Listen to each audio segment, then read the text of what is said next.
Get started. So this is the English 11 session or semester 2 study session. It's going to focus on text structures, credible sources, and the solution paragraph. We're going to talk about text structures first and then take a break for questions if anybody has any. And then we'll go through credible sources and writing a solution paragraph, which go together. So our essential questions that we're going to look to answer are: what are the 6 text structures? How can they be identified? What makes a source credible? And then how should assignment 2.7.1 actually be written? So the first one we're going to look at is text structures. So if we pull up this here, we're going to look at, we're going to look at the different patterns of organization. So text structure is how information in a passage is organized or put together. We're going to look at 6 different common patterns, which is chronological, cause and effect, compare and contrast, problem and solution, sequence, and then descriptive.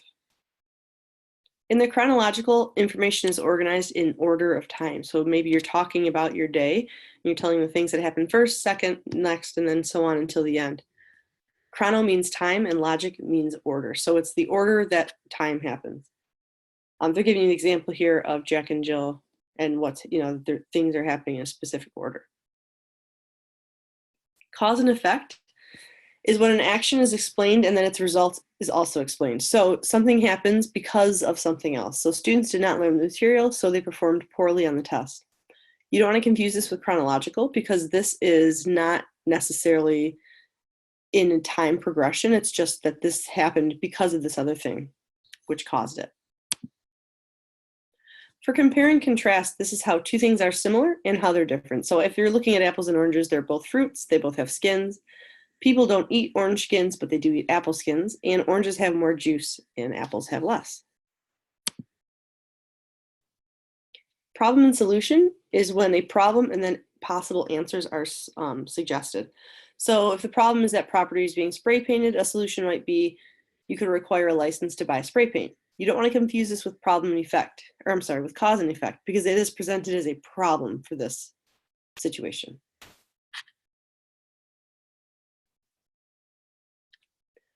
If you're looking at sequence or process writing, this is when you're giving some step-by-step directions. It's explaining how something happens or how to do something. It does not happen at a specific time, so this is not the same as chronological. You could do a process writing or a sequence writing about how to make a peanut butter and jelly sandwich, but it's not telling you how to do that throughout a specific day. It's just telling you that this is the order something happens in. Excuse me. For descriptive writing, you're describing something in order of space. So that's saying how something looks. Time is not going to pass. This is not about a day or anything like that, or a time period. This is just saying, like, if you were looking at my bedroom, these are the things that you would see, right? So descriptive is all about the description of what you're writing instead of actually about like a timeline. Some tips that you want to use to identify. So you're going to ask yourself, what is the author doing in this paragraph?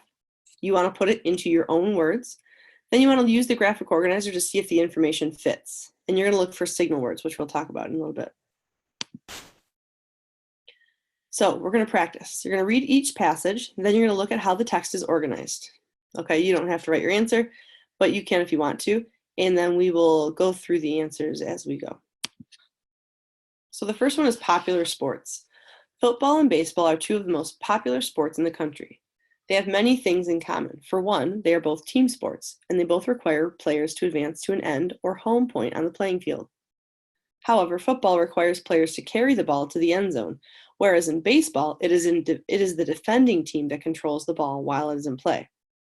So, popular sports, take a second. This is a compare and contrast organization text structure. The magic blanket.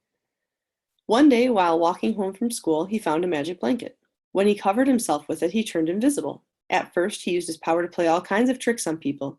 He'd turn invisible and hide things or move a cup when someone was pouring juice to make a mess. He had a lot of fun. But then one day he found that he couldn't take the blanket off. He was just stuck invisible. He quit playing tricks on people, hoping that he'd be able to take the blanket off and rejoin society.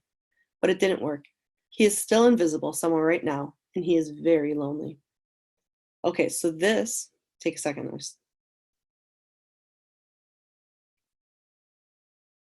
Okay, so the magic blanket would be chronological. It's telling you the order that something is happening in. It's talking about this person's day and then the progression of time. Studying for a test. Believe it or not, as important as it is, many students do not know how to study for a test. Well, studying for a test is easy. The first thing that you must do is take out your notes. Open your notes up to the section that you are supposed to review. Read what you wrote in your notebook. When you are done, close your notebook and see if you still remember the ideas that we're studying. Still don't remember? Open your notebook back up and try again. Okay, so studying for tests would be sequence or process. This is looking at a specific order of how to do something, but it's not telling you when it is being done. Many students have been getting low test scores on tests, and this is upsetting to parents, teachers, and students. Low test scores show that teachers aren't teaching effectively or that students aren't learning. Either way, it's an issue with which we are concerned. I propose the following. Any teacher who is giving a test should open up their classroom for study groups the night and morning before the test. Maybe by giving students extra opportunities to study, we can improve students' test scores. This would be a problem and solution. They're saying that the problem is that we are having low test scores, not we, but they are having low test scores, and their solution is to possibly do study sessions. The gym room. The gym room at the high school down the street from me is huge. Along the north and south walls are bleachers that fold up during gym. Coach pulls the bleachers out for big games. At the end of the east and west walls are basketball hoops. The ceilings are very high, and at the top of the gym are many large windows. The windows go all the way around the gym. There are also ropes that are either tucked away or hang from the ceilings in the middle of the gym. The ropes intimidate some students. That gym is my favorite place. Okay, so this is descriptive or spatial. It's describing the gym. Eligibility. Being involved in after-school sports and clubs is not a right. It is a privilege. Therefore, students have to meet eligibility requirements. If students have any D's or F's, they are not allowed to play. Also, if students have behavior issues in class, they cannot be on the team or in the club. Lastly, students need to keep good attendance.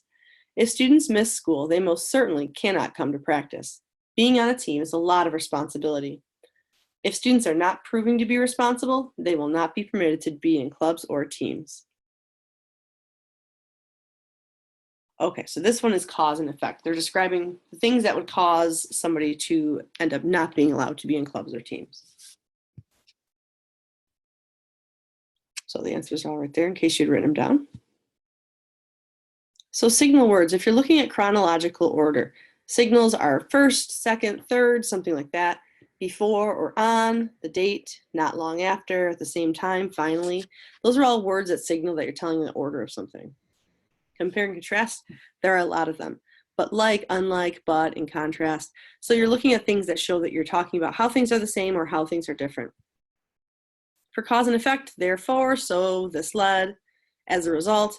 You're looking for things that show that one thing happened causing something else to happen.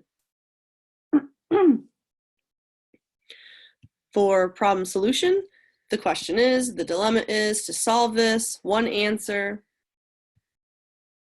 For description, such as, for example, for instance, these are things talking about showing how you're describing something. And then sequence or process, first, second, next, then, initially. So this is very similar to chronological. You just have to make sure excuse me. You have to make sure that you're deciding whether or not it's talking about the actual time. If it's talking about time, that's chronological. If it's just talking about an order, then it would be more of sequence or process. Okay, so some of the takeaways we want for looking at text structures are you're looking for the signal words. You are summarizing in your own words. You don't have to write that. You could just do that in your head. And then you're looking at the author's purpose. And the author's purpose is how you really decide the text structure. What is the author trying to do?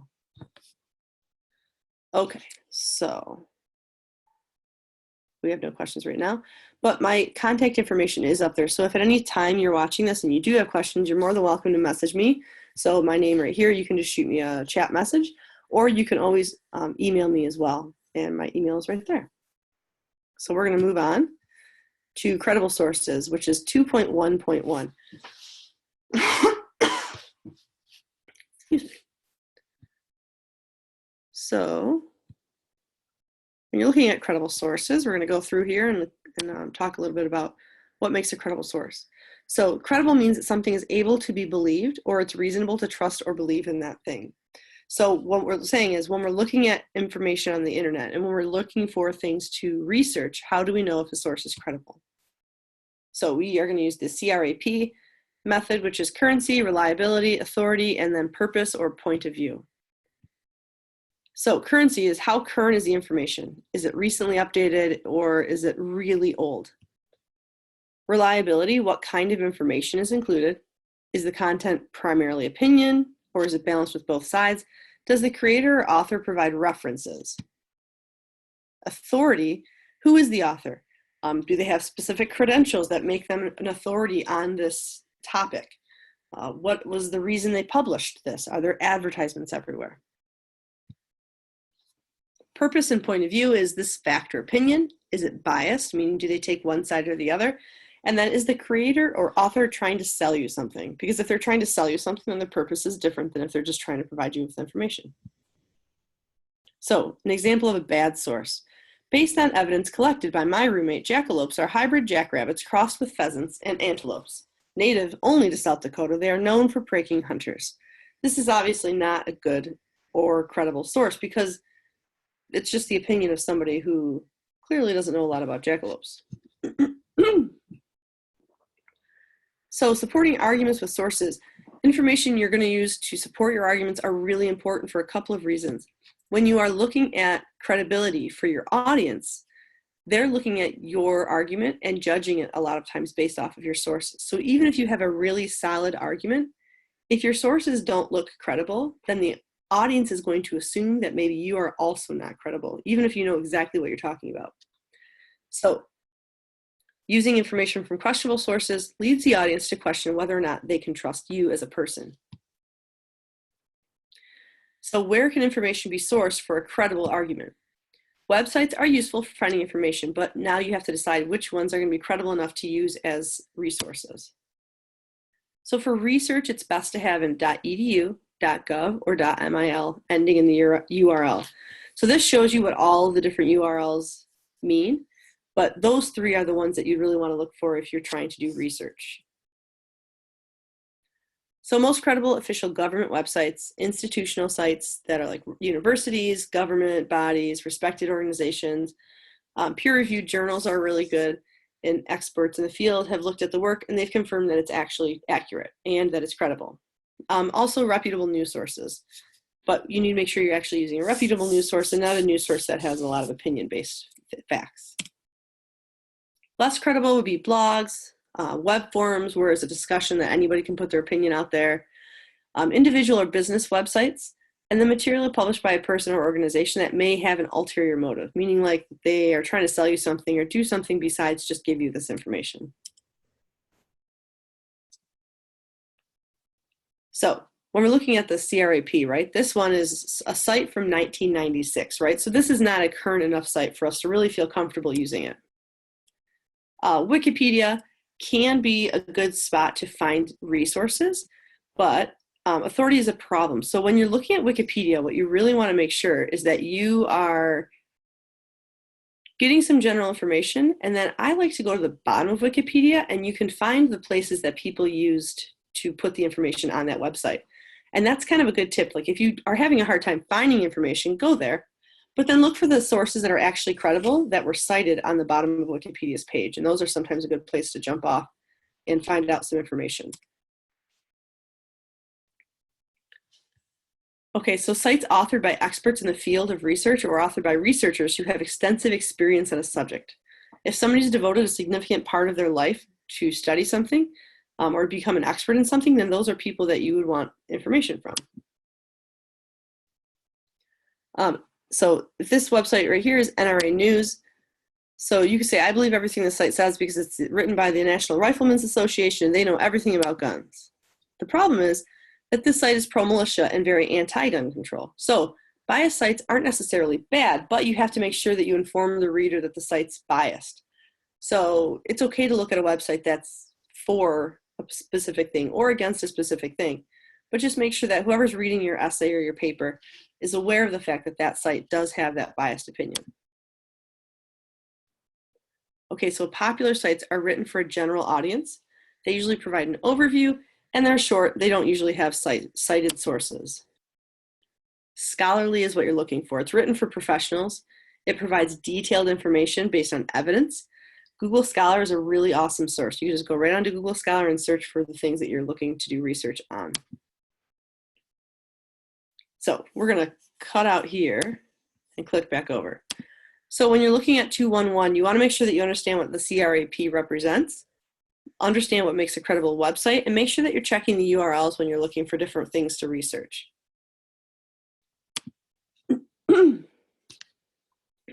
So 271 is writing a solution paragraph. So you're going to look at your credible sources for your solution paragraph. These are going to be on your works cited assignment, which is 2.6.1, sorry.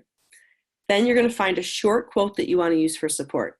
So this is really important. You should not be quoting an entire paragraph. Sometimes we get caught up because we're excited finding something that we really believe in, and so we want to take a lot more information than we should. When you're using a quote, especially for something like this where you're only writing a paragraph, you want to make sure that the quote doesn't overwhelm the support that you are yourself writing, and that it fits into your own writing well. Citations, you're going to put you're going to put quotes around the words that you're using from the source, and you're going to make sure that you have the in-text citations that go along with those quotes. So I'm going to show you briefly here. This is a short little thing about citations. Citations are really important, and a lot of people get confused when they're doing them in their assignments. So we're going to look at the MLA in-text citations right now, because this is something that I get a lot of questions on and that I end up having to kind of give an explanation on for a lot of people. So if you're confused about this, you are not alone. So in-text citations, you're going to put the author's last name in either an introductory phrase, signal phrase, or in parentheses at the end of the sentence. This right here says author's last name.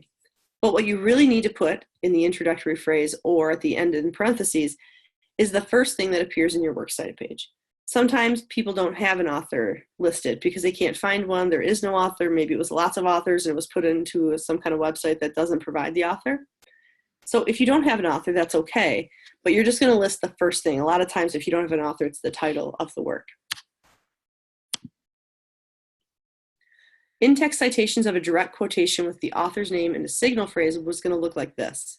So if it said, MLA recommends using the author's name in a signal phrase to introduce the material, the stuff underneath that's underlined in orange is what is quoted. Okay, so you see down here it's in yellow. This is the signal phrase. According to Ms. McNally, the recommended method of citing a source in MLA style is to begin the sentence by, and then you put the quote, and you use the direct quote from the source material. So this is the signal phrase, and because of this, you don't have to put anything after the quote. If you want to put a parenthetical citation, you can put at the end here. So when the author's name is not mentioned in a signal phrase, include the author's last name in parentheses. You do not need to include the entire website in parentheses. You do not need to include the entire first and last name or the title of the work, unless that's the first thing that appears in your works cited page. So for example, the recommended method of citing a source in my text is to begin the sentence by, quote, this is the direct stuff that's being cited, and then you're putting, the end quote with the parentheses and the last name. So in-text citations of source material must be listed on a works cited page at the end of your paper. So you should definitely make sure that you always have your works cited page listed. Something like what we're going to be doing with this argument paragraph, you still want to have the citation listed at the end. It's actually one of the things that you're going to get credit for when you do this, so make sure that you don't forget to put the citation in there.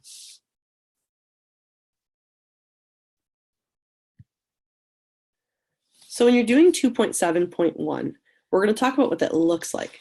This is the outline format that they've given you for that assignment. And then it says to list sources in MLA format below paragraph, which is what I just said. Make sure you have the right actual citation. Please note, and I have this in blue here, that you need 9 sentences. So sometimes we see this and it's like a lot. Sometimes people just do like one concrete detail and two commentary sentences and conclude it. But you need to have a concrete detail, which is a fact with an in-text citation, two commentary, and then another concrete detail with your hook, topic sentence, and concluding sentence. Both concrete details need in-text citations. So you're going to have two different in-text citations as you go through and complete this assignment.